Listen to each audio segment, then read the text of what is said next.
রিয়ামা ওঠ, বেলা হয়ে গেছে, কত কাজ পড়ে আছে বলতো। আমার পেটে খুব ব্যথা করছে মা, কোনো কাজ করতে পারবো না। আচ্ছা তোকে আর বলতে হবে না, আমি সব বুঝতে পেরেছি, তুই বিশ্রাম নে।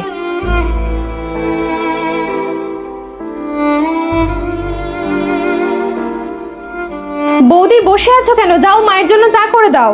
মিঠু, আমার পিরিয়ডস হয়েছে, পেটে প্রচন্ড ব্যথা করছে। আর দেখো এই অবস্থায় তো আমি ঘর মোছা, বাসন মাজা সবই করেছি। তুমি মাকে একটু চাটা বানিয়ে দাও না বোন। পারবো না, আমি পুজো শপিং করতে যাচ্ছি। বৌমা পেটে হাত দিয়ে বসে আছো কেন? এ তো প্রত্যেক মাসেই হবে। ছুতো করে বসে থাকলে তা বলি সংসারটা কি হাওয়া কলে চলবে? শোনো, ন্যাকামো করতে হবে না, টিফিনটা বানিয়ে দাও, তোমার ননদ খেয়ে বেরোবে। জানেন তো, এটাই হলো মা আর শাশুড়ির মধ্যে পার্থক্য। মা একটু কিছু হলে বিছানা থেকে নামতে দেয় না, আর শাশুড়ি শত কষ্ট হলেও শান্তি করে বসতে দেয় না।